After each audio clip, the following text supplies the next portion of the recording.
Is it burnout? Is it a breakdown? Or is it just a mom's midlife knocking? Welcome to the AI Empowered Mom podcast. AI Empowered Mom is on a mission to reduce the mental load of parenting through AI assistance, helping moms delegate the draining and reclaim their time and energy and joy. I'm Sarah Dooley. I'm the founder of AI Empowered Mom and the host of the AI Empowered Mom podcast. And I'm joined today by the amazing Tara Yukawa.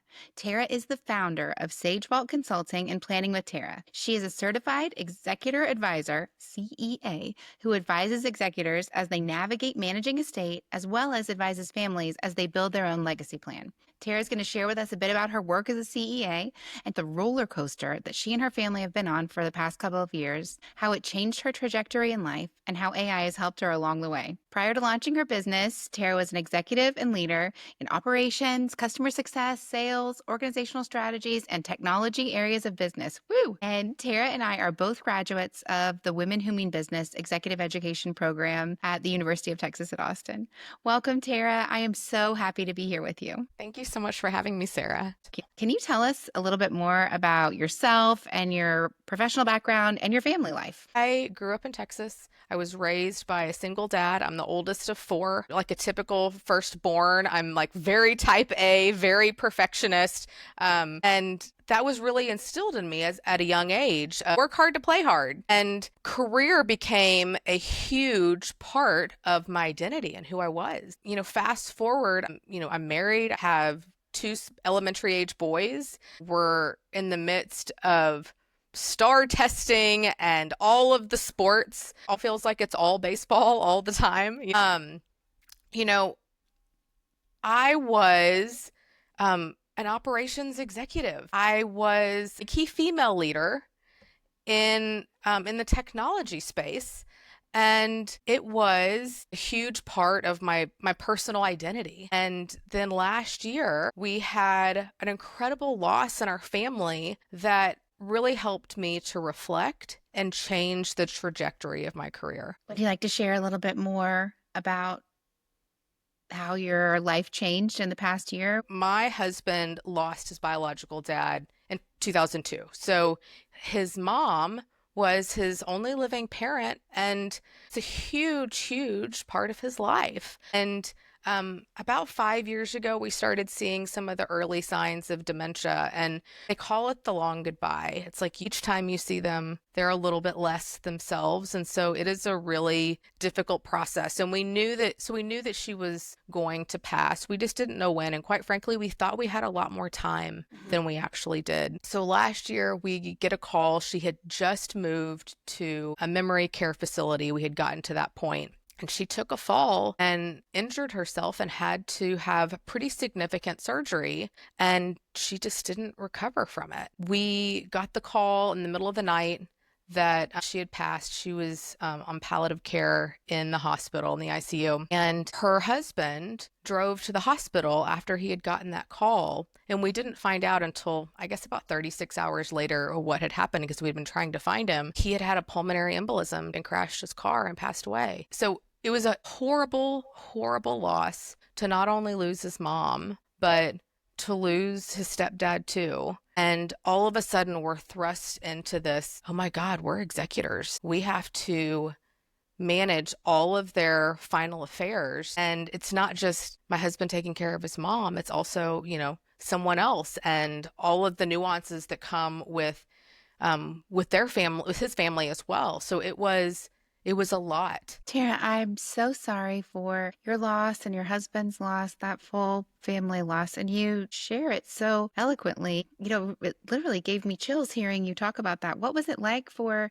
your family to go through a double loss like that? I think as a spouse, so for my husband, of course, he's lost his parent. And for my children, they lost their grandparents. And for me, I was very close with his mom. I lost a friend. I lost somebody that I went to for sage advice. And I think what often happens is, whether it's the executor or it's the spouse, or there's somebody in the family that has to pull ahead and says, okay, we've got to be logical and pragmatic about this. Like, be understanding of people's grief. But there's also critical decisions that have to be made. And grief is such a strange emotion. I mean, you can't even describe it in one word. I know that grief is one word, but it's happy, it's sad, it's joy, it's anger, it's all of these things all wrapped up into this one emotion, and it's up and down. And you can see a leaf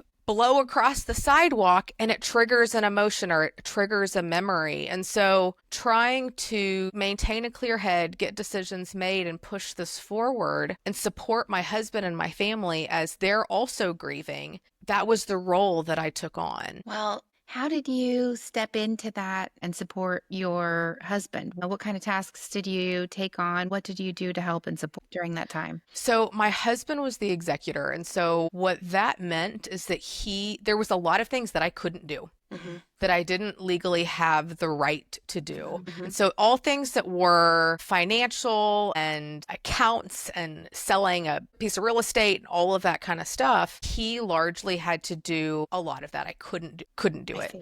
But what I did find is that there were a lot of areas where I could help. So for example, we had to get the house ready to sell. And so all of the negotiation with contractors, and I was able to work with the realtor and like handle all things home. I was able to make sure that the house got, reinsured. And, that was a 6-month long process. But really, like, taking that real estate part off of his plate was probably the most impactful thing that I was able to do, because he was having to deal with 401ks and life insurance and all of these like financial sort of institutions that they couldn't talk to me. But I will say that there were so many hiccups and places where we tripped along the way of, gosh, I wish I had had a guide. I wish I had somebody who has been here before and knew where those potholes were so that I wouldn't fall into them. We made a lot of mistakes, and it was a huge aha moment for me. I was like, there has got to be a better way. Well, I can't wait to hear about how you're taking those learnings and apply them, but you've got my curiosity piqued right now. Is there a mistake or a learning that you made that you could share right now to help others avoid hitting that For pothole? sure. Most estates take 12 to 18 months to close. And so one, I didn't realize how long these things were going to take. I think the other key thing was that before you can distribute anything to beneficiaries, your responsibility as an executor is you have to pay your taxes and you have to pay any debts, and then you can distribute. However, if you don't know what their debts are, like, there's some things that are obvious, right? You get a credit card statement every month. But then there's things where they have an annual subscription to something, or they have a lease to own that they make payments on quarterly. Like, there's weird things that, like, you can't just sit there and watch the mailbox and expect that you're going to have a grasp of everything. So one of the requirements is that you publish, like, essentially like you would an ad in the newspaper, but you can also publish it online that says this person has passed. If you are a creditor and they owe you money, the clock starts as soon as you do that. And you have 6 months for those creditors to come forward. And then you have to go through it and decide, like, is this legitimate or is this not? Because let me tell you, stuff comes out of the woodwork and you're like, what is this? We're not paying that. I think that was the biggest gotcha, is that we didn't do that.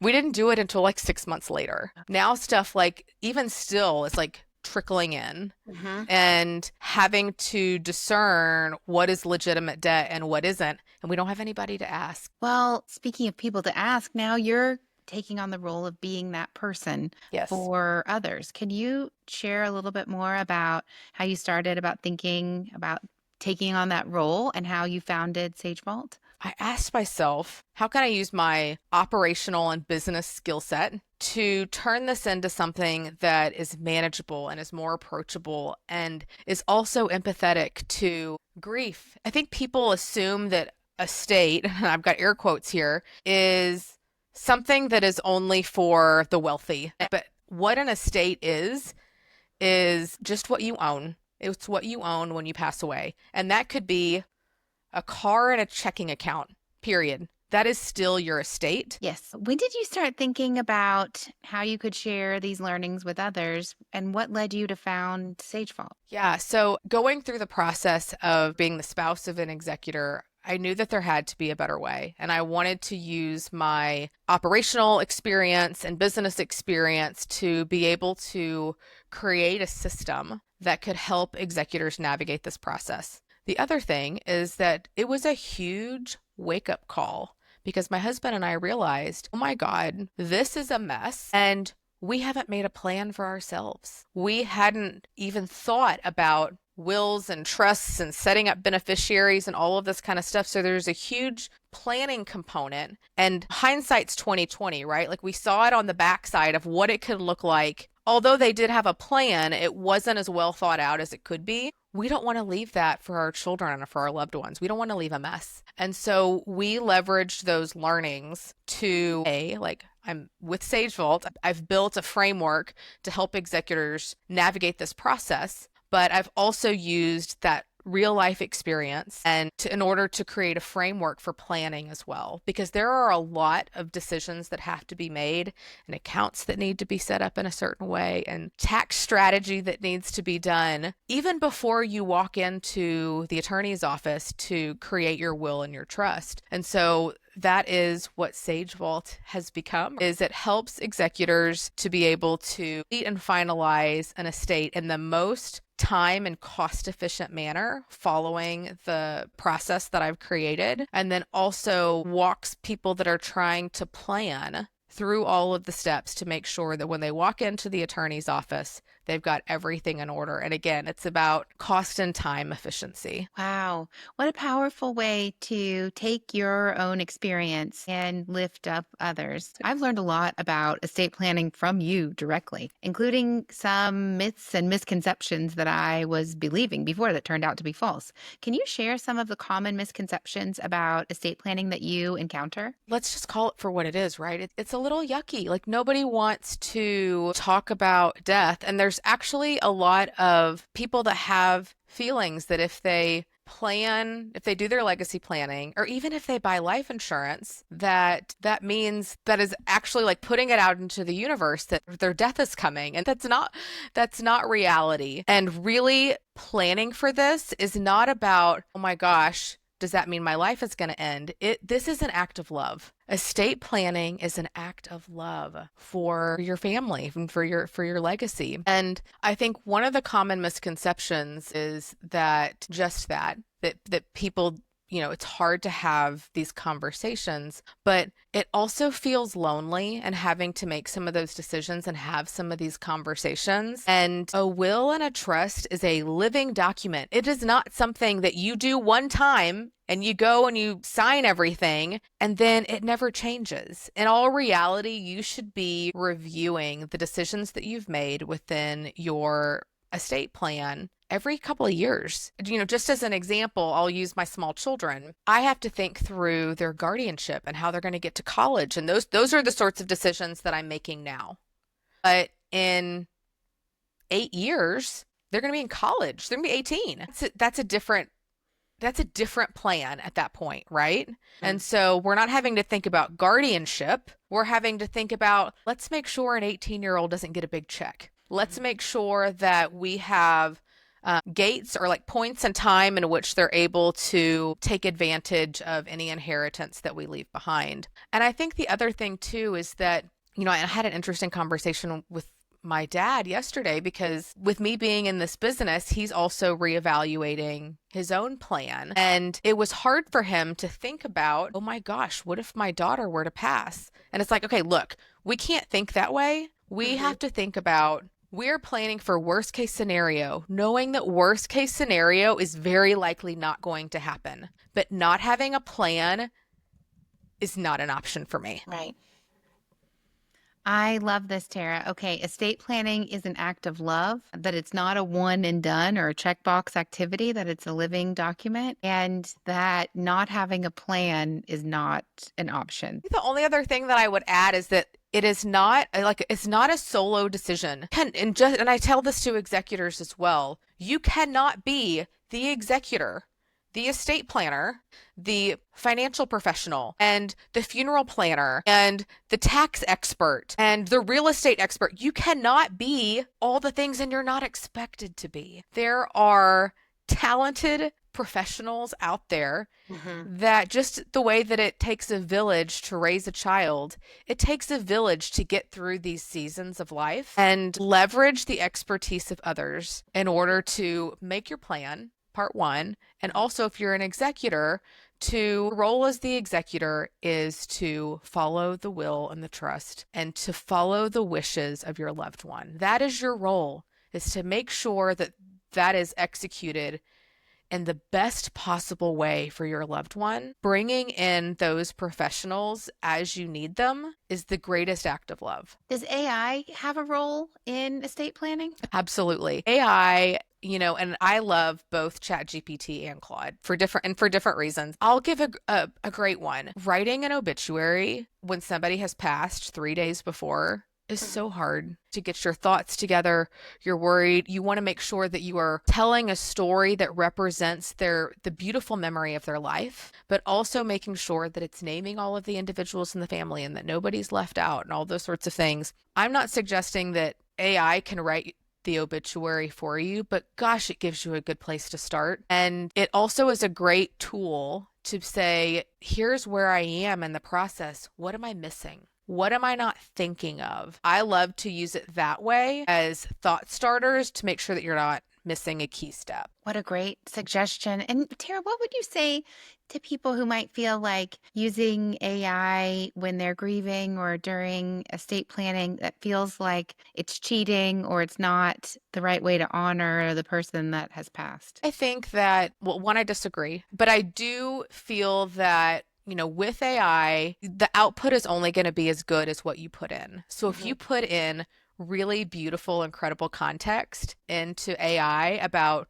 who a person was and their achievements and what, their life goals were and, how they valued their family. If you put in all of that context, even stream of consciousness, right? These are all the things that I feel about this person and this is what their life meant to me. And ChatGPT can come back and incorporate all of that. So that would be my advice, is that it's not a quick fix, but what it does do, or what it could do in the context of, like, for example, helping write an obituary or something like that, is it can take these disparate ideas or streams of thought and pull them together into something cohesive and meaningful. In a time when you might really need a little help. Tara, when we were talking about recording this, we half jokingly called it the mom midlife crisis. And I have been thinking about that a lot since that conversation. It really resonates with me in this phase of life, and I really relate to it. What does the mom midlife crisis mean to you? The mom midlife crisis it's multifaceted. When we lost my mother and father-in-law, it was a wake-up call on a lot of levels, is that I hadn't done the appropriate planning, or my husband and I had not done the appropriate planning to ensure that our children are protected. That was so eye-opening, because that's what it's all about after all, right? Is our family. And I realized that I had prioritized work, and it had become who I was for so long. And I was grappling with all of these emotions.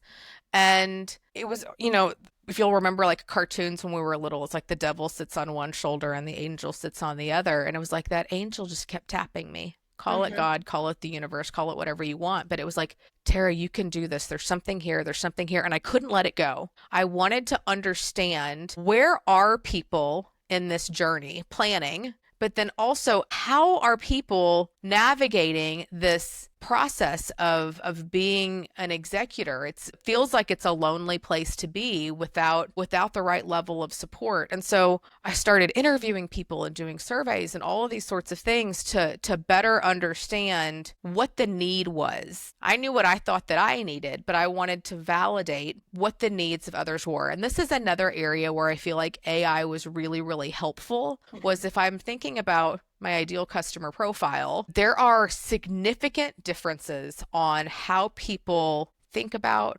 communicate, plan, around the topic of death. And it varies so much, particularly generationally. And doing that research to understand sort of what those key differences are and what those needs are is what has built the SageVault consulting services and what they are today. Well, in addition to doing the surveys, listening to your inner voice, and doing your research, has AI been there to support you during this time of mom midlife crisis?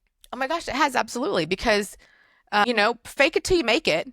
I'm having this major career shift. Like, once I realized, okay, there is legitimately a business opportunity here, and it's not working for the man, and hustling software is it is tools that are actually going to help make a difference in people's lives, that are in a business that is going to enable me to focus on what is most important in life, which is family, and doing those acts of love to protect our families. And AI did helped me all along the way, because like I said, back to fake it till you make it, I had never started a business from scratch before. And AI, like I joke that ChatGPT is my BFF. We've had so many deep conversations about how to structure and build this business so that it's delivering value to people, but also making sure that I'm communicating things in the right way that is going to resonate and be meaningful to the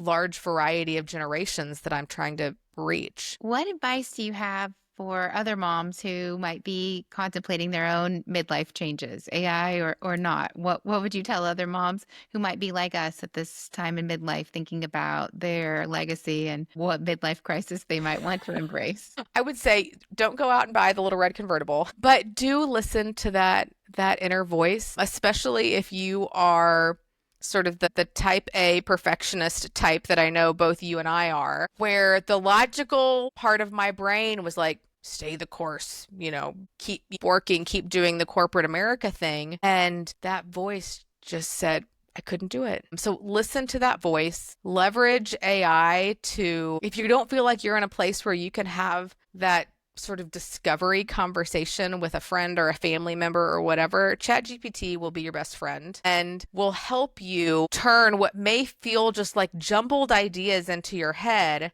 into something more concrete, something that you can name and talk about and have the words of what this business or what this idea may be. I love it. Let AI help you through your mom midlife crisis. Yes, absolutely. Absolutely. And if you decide you want to go start a business, guaranteed AI can help you build your business plan. Let's switch gears a little bit into what I am affectionately calling chatbot mode. I'll ask you some quick questions, just like I do with my own chatbots. And I just want to hear what comes to mind from you. No pressure. So first, favorite AI tool. I'm going to add a twist to this. Favorite AI tool beyond ChatGPT. And why? Claude is wordy. I would say that ChatGPT does a better job of being strategic and more markety, but Claude is great for in-depth research and thoroughness. Okay, favorite use of AI at home. I use it every morning to help me write lunch notes for my boys. I know that a lot of moms, like kindergarten, day one, they put notes in their kids' lunch. I didn't do that until this year when I was more focused on my family and my children. And I started in February because I was writing them love notes for the month of February. They came home like after the first couple of days and they were like, Mom, we love the notes. Keep writing us notes. We want them every day. And guess what? If I forget, they remind me every day. Now I'm like, oh my God, how am I going to reinvent the wheel and come up with a new lunch note every day? ChatGPT helps me do that. So this is like a symptom of the mom midlife crisis when you start writing love notes to your kids every day. It's so sweet and inspiring. What about for work? What's your favorite AI use in your work life? Favorite AI for work? Right now, I am using it a lot on my content. I'm trying to make sure that I'm speaking across generations and that I'm using language that works and also stays true to my brand. Love it. What about estate planning? What's the biggest concern that you have for moms and estate planning? That they're not doing it. That is my biggest concern, is that they are not doing it. And here's the thing, is like, it is a big project. I'm not going to, beat around the bush on this. It takes a lot of effort, but start. Take the baby steps. Even if you're like, I'm going to do a, you know, 199 online will, having something Mhm. is better than having nothing. And following me on Planning with Tara on Instagram, I'm providing a lot of content about different things that you need to be thinking about. But again, remember what I talked about earlier is that these plans are not set in stone. They are living and breathing documents that you can change as you go. Having something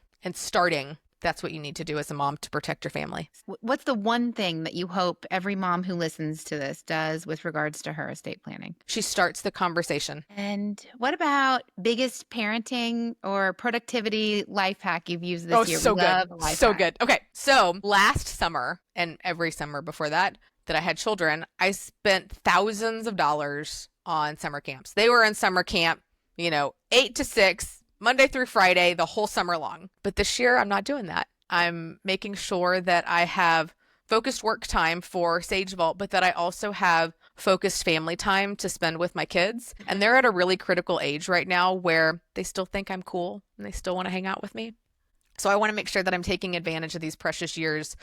But of course, like the planner, operations person in me was panicking. I'm like, how in the heck am I going to come up with an agenda of things to do, 5 days a week for the whole summer that they're going to think is fun? Oh, by the way, I want to make sure that they're reading books every day and that they're keeping up with their math and they're keeping up with a few things so that we don't have that summer slump when they start school in the new year. How do I build a daily plan that they feel like they have some ownership and control over, that gives me the work time that I need, but also creates some really fun opportunities for making memories with my kids? And me and ChatGPT, we made a 10-week plan and it is excellent. Way to go. Highly Way to go, recommend. Mom. Okay, well, the last one that I want to end on is just, I really try and be like authentic and transparent in all things AI empowered mom. And I am experiencing a little grief right now. We lost somebody in my family this week. So, what advice do you have for anybody like me or somebody else who might be grieving out there? Oh, Sarah, I'm so sorry.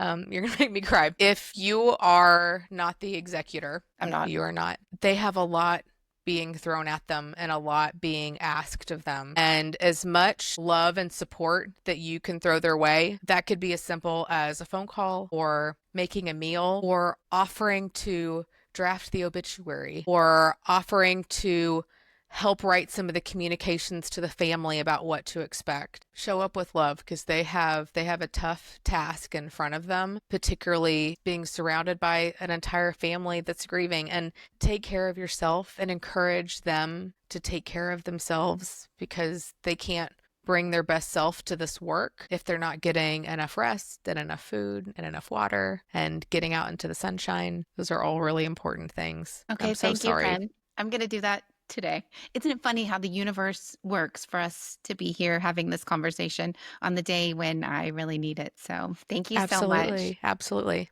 If folks want to learn more from you and with you, they can find you on LinkedIn at Tara Yukawa, and they can sign up for your forthcoming newsletter at mysagevault.com.